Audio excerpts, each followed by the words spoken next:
Doctor साहब, अब तबीयत कैसन बा बोला था? सर के पिछले हिस्सा में चोट ज्यादा लगल बा, ऐसे अभी कुछ कह नहीं जा सकता। हाँ भौजी, उनकर हालत बहुत गंभीर बा। काम करत करत उनकर गोड़ बिछलाए गई और खड़ाई में गिर पड़ना। उनकर कपार पत्थर से टकरा गई। भगवान जाने का लिखल बा। ए नानी, हम बाबू के देखे जाए। अरे तू कैसे जेबे वहाँ? खदेरन चचा के साथ ही। चुप रह, जाके खेल। हे संतोषी माई, जौन भैल तौन भैल, उनका के बचाला। आज उन्हीं के चुटकी भर सिंदूर से हम आवाती का आवत बानी। वही सिंदूर के सहारे हम अपन कुल जिंदगी बितावे का हिम्मत बंधले बानी। हमरे रोम रोम में वही बाड़ा। हे संतोषी माई, उनका की कुछ हो गई तो हम कतल के न रहो, क्योंकि मुझे दिखाए लायक न रहो। हे संतोषी माई, हमरा सुहाग के बचाना। हम तो से अचरा पला के अपन सुहाग का भीख मांगत है। ए संतोषी माई, हमरे सुहाग के बचाना, हम बचा ला।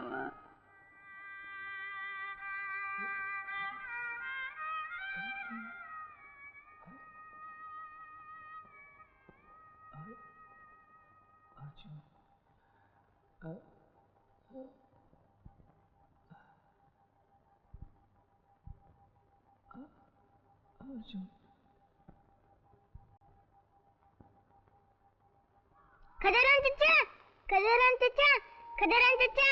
का रे, तय कहाँ भागल चलावा तारे तोरे का नाव से? खदेरन चचा, हम बाबू के पास चलब। अरे तय कहाँ जाइबे रे? वो ऐसा ही हमार जीव साकत में पड़ल बा।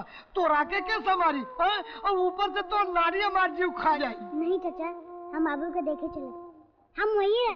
तोर बाबू खुद अस्पताल में पड़ल बाटे। अब तय कहाँ अपने बाबू के रे? जो घर लौट जो बेटा, जो लौट जो तोरे का नाव से, जो बेटा। नहीं चाचा, ले चलो ना बाबू के पास, हम तोरा गोड़ देते। ले चलो ना चाचा, ले चलो ना चाचा, हम तोरा गोड़ देते। ले चलो ना चाचा। तो ससुरा मैं बड़ा फजीयत में डले। अच्छा आज पूछना, चुप रह, चल जाओ रोई तो निकल जाए तुरे का नाम से। अर्जुनवा, अरे अर्जुनवा। का भेल माई? अरे तो अर्जुनवा न मालूम कहाँ चल गई। सगरो गांव छान मली, कहीं होकर पता नहीं। ऐसा तो नहीं, उनकी देखे अस्पताल चल गए हो। अरे उतना दूर अकेले कैसे जाई? कोई नहीं, खदेरन के साथ गेल हो। अर्जुन,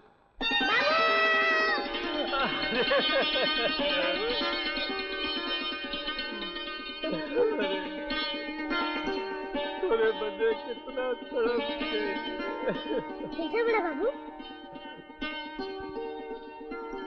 अरे भैया, ये का नारी तो वही न देत रहे। ई पट्टा गांव के बारे आए के ना हमार गुरवा छान ले कहे लगल कि बाबू के पास हमारा लेके चला, नहीं तो कौन न छाड़। बहुत समझौली, लेकिन ई पट्टा टच समझ भईबे न कर लगल रोए। हम कहली चल भैया, आई आम की जाई लबेदा, बहुत करी बुढ़िया कटकटाइबे न करी तोरे काना से। ई तो तू बहुत पुण्य का काम कैला भैया खदेरन। अब हमार बेटा हमारे साथ ही रही रहना ना बचवा। हाँ बाबू, हम तोरे साथ रह। नानी तो हर घड़ी यहाँ जाओ करेली, हम उनके साथ ना रह। अरे हमार लाल रे, हमार लाल। बोला? जी डॉक्टर साहब। आज संजा के तोहर पट्टी कट जाई, तू अपने घरे जा सकेला। बाकी तनी अपने चोट के ख्याल रखिया। अच्छा सर। खदेरन। हाँ भैया। भैया लाली के जाके कह दिया कि अर्जुन हमरे पास बा और कुछ दिन तक हमरे पास ही रही, नहीं तो वो लोग घबराई हैं। अच्छा भैया। बेटा अब किसमिस मुनक्का बनाएगल साहू जी? बनात बाय। अरे बचवा तो जल्दी बांध रे। ऐसा करें, 1 किलो घियो दे देंगे। मोरसीनी बाय आपके पास? बाय। तो वो 1 किलो दे देंगे। 1 दर्जन लेमन जूस बढ़िया देख के बांध दें। अब तनी जल्दी करी साहब। ओहो, अरे भैया तू तो एकदम हबड़ा मेल मत हड़बड़ मचाए बाड़ा। का बात हो, एकदम घोड़ा पर सवार बाड़ा। आज हमारा जुनवान आयल बा साहू जी अपने ननियोरे से। अच्छा तनी जल्दी करा, ओके भूख लगल। अच्छा अच्छा तनी जल्दी अच्छा, ले आओ रे।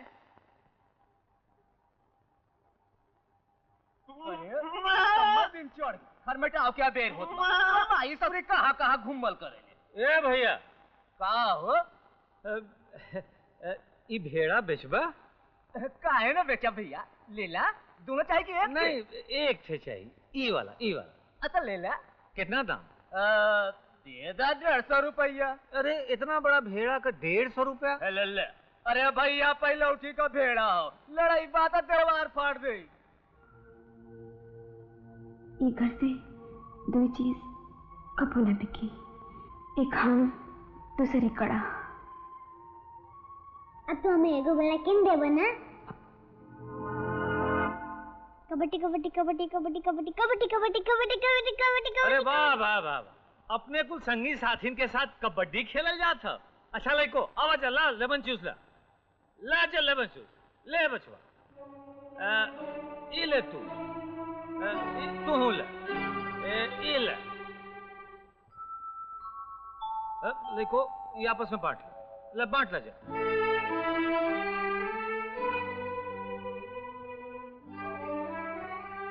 अरे हम अपने बेटा बदे कुछ ले ना आईली, अल्ले मुझे शौकुल खत्म हो गल। ई कैसे हो सकला? जे हम तोरा से बात ना करब, तू हमरा के तनको प्यार ना करता, आज पता चल गई। ए बचवा, अरे हम तुझसे बहुत प्यार करी ला रे, बजरंग बली के क्रिया। अरे ऐसा हो सकला कि हम तोरा बदे कुछ हो ना लिए। अच्छा एक बार इधर देखा, देखा हम तोरा बदे का लिया, एक बार। हाँ देखा, ये देखा बेटा, ये बेटा? हाँ ये हमरे बदबा? हाँ बेटा तोरे बदे बा। बाबू इला पसंद आई? हाँ बाबू बहुत नीक बा, अभी हमार बा ना? हाँ बेटा ये तोहार बा।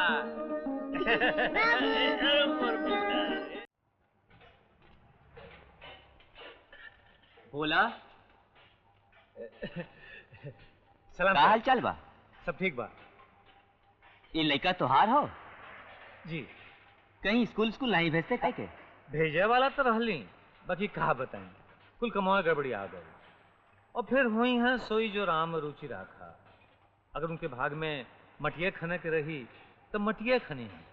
अब देखिए ना आजकल कितना में भी पास लोग हुआ जे सड़क पर धूल फाकत हुआ। इंजीनियर साहब आजकल तो सोरस का जमाना हो, सोरस रही ना तो अंगूठा चिपोर लोग भी डिप्टी कलेक्टर बन जी। वो तो ठीक हो, लेकिन इंसान के आपन कर्तव्य तो करे के पड़ी। माँ बाप का धर्म हो कि अपन लड़का के अच्छी से अच्छी शिक्षा दे, ताकि वो बड़ा होके समाज में ऊंचा स्थान पावे और अपन देश का नाम रोशन कर सके, परिवार के आगे बढ़ा सके। और इस सब का प्रारंभिक जिम्मेदारी माँ बाप के ऊपर होला। अच्छा स्कूल मिले, वातावरण भी अच्छा सुंदर मिले, तो समझ ला कि उनका दिमाग भी अच्छी तरह से विकसित हो सकेला, हो ना?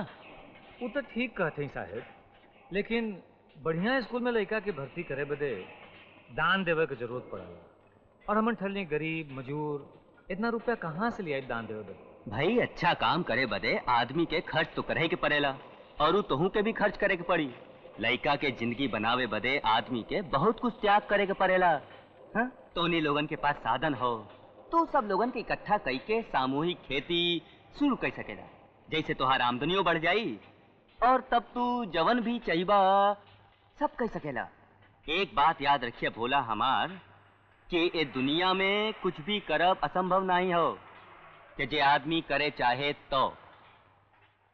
इंजीनियर साहब राउर बात तक कुछ दिमाग में जमता, लेकिन ये कुल बात हमरे कुल गांव के भाई लोगों के भी समझा दिया जाए, कैसे कि हमरा से तो कुल कहे आई ना।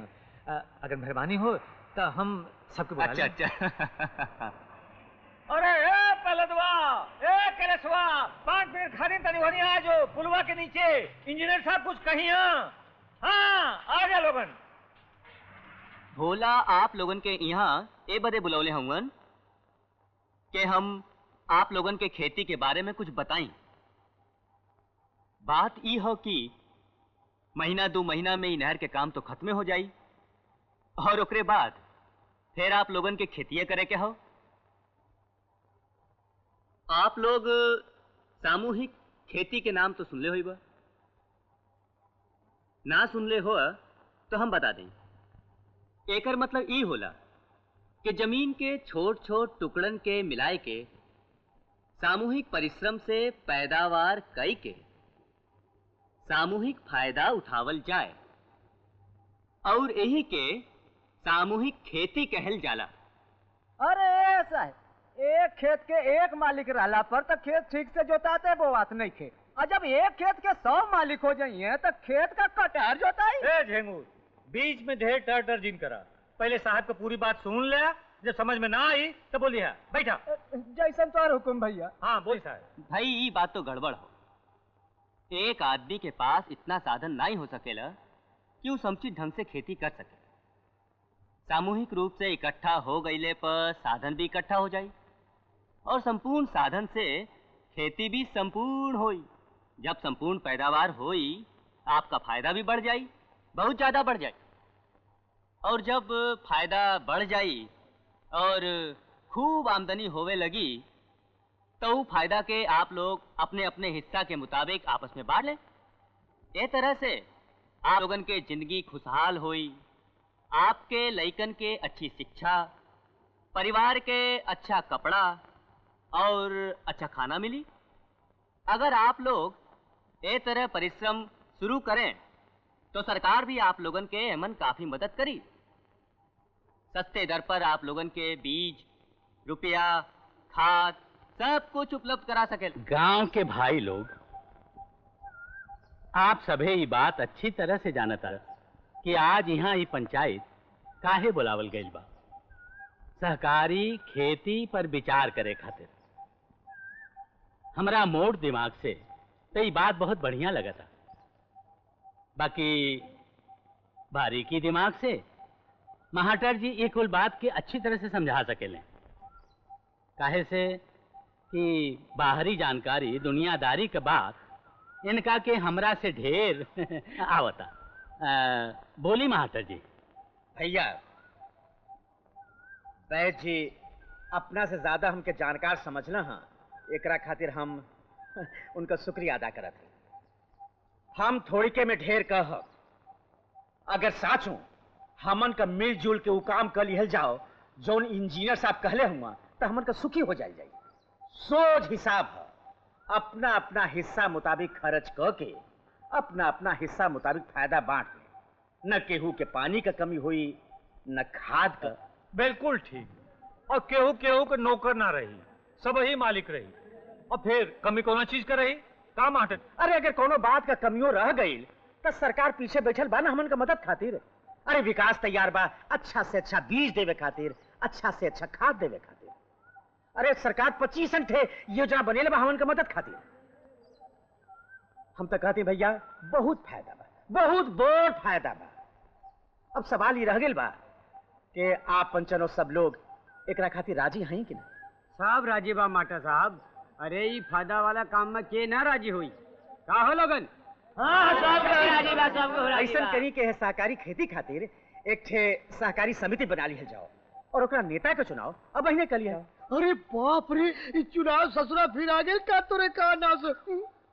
अरे ये दिल्ली वाला चुनाव नहीं खे खदेरन, ये आपस का चुनाव बा, खेती बाड़ी के काम काज के। अच्छा अच्छा, हम तो ये समझ ली कुल ससुरा झंडा लेके फिर घूमिए और कहिया के हमारा के दिया। अरे कुल के हाँ करत करत जी नकुआ जला ये भाई चचा तोरे का नास।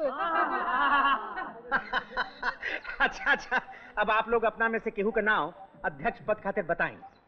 हम भोला के नाम अध्यक्ष पद खातिर प्रस्तावित करत बानी। भोला भैया के ओ इंजीनियर अब्दुल रहमान खौआ तो बड़ जिद्दी निकलल साहेब। हम समझौली तो लागल भाषण झारे। अरे हम उसो दूर में कह देली कि खा साहेब दरिया में रह के मगरमच्छ से दुश्मनी जीन करा।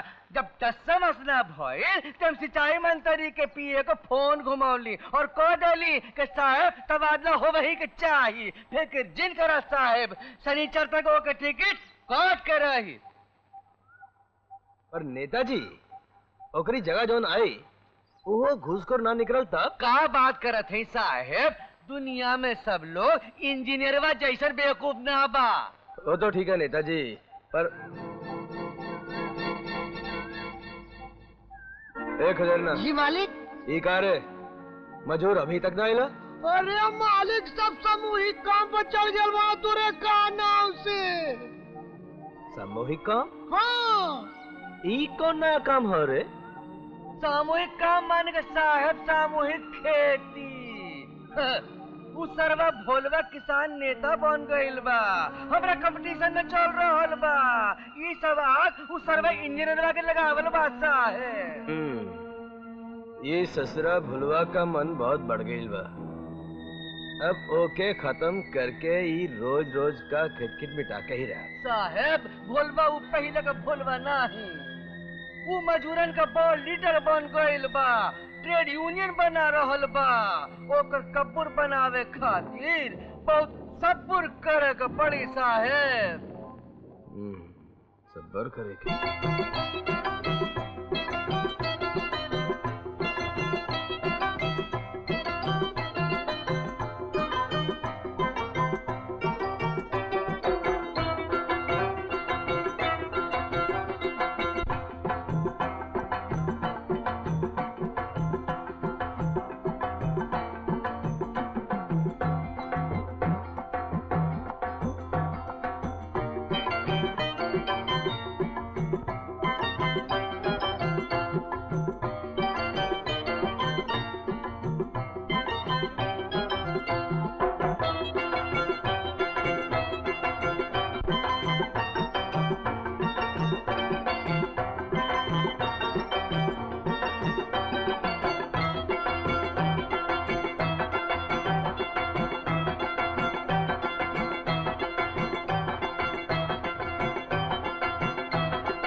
भोला। अरे इंजीनियर साहब प्रणाम। खाए ना गईला? कहो कि आज तेरी पेटे में कुछ गड़बड़ हो, ऐसे सोच ली कि आज न खाब। अच्छा अच्छा, तू लोगन के सामूहिक खेती शुरू हो गई, ओकरा खातिर बधाई। धन्यवाद साहब। अर्जुन कैसन है? अरे का बताई साहब, आजकल पैसा जमा करताड़न, जानी ला काहे बदे? निरोध किने बदे। फैमिली प्लानिंग कर चाहताड़न। अच्छा तो ठीक हो। हम तोरा से एगो बात करे बदे आइली हैं। बोली। कि हमार तबादला दूसरे जिला में हो गई बा। वो काहे साहब? ये ठाकुर हरपाल सिंह तोरे इलाका के बड़ा असरदार आदमी हुआ ना। अरे हुई अपने घरे का साहब, भगवान से ढेर असरदार तो नहीं हो सकता ना। खैर छोड़ा है बातन के। एक बात याद रखिए भोला, कि तू अर्जुन के तरफ से लापरवाही जिन बरतिया। अगर हो सके तो कोनो भी तरह ओकरा के बोर्डिंग भर्ती करा दी। बोर्डिंग? ये बोर्डिंग का होला साहब? बोर्डिंग भी एक तरह से स्कूले होला भोला, जहाँ पर पढ़े के साथ साथ लइकन के रहे के भी होला। उनकर समय पर उठना बैठना, पढ़ना लिखना, खेलना कूदना, ये सब बातन पर पूरा ध्यान देहल जाला। एकरा से ई होला कि लइकन के सर्वांगीण विकास होला। समझ गईला? वो तो ठीक बा साहब, बाकी ई काम में पैसों तो ढेर लगी ना। अरे अब तो तू सामूहिक खेती करे लगला, हो सके तो केहू से 5000 रुपया उधार लेला, फसल होते चुकता कर दिया। और हम हर अर्जुन के फीस माफ करावे के कोशिश कर देला, और हो सकी तब वजीफो दिलाई दे। ठीक बा साहब, हम कोनो न कोनो जुगाड़ बिठा के पैसा जमा करीला।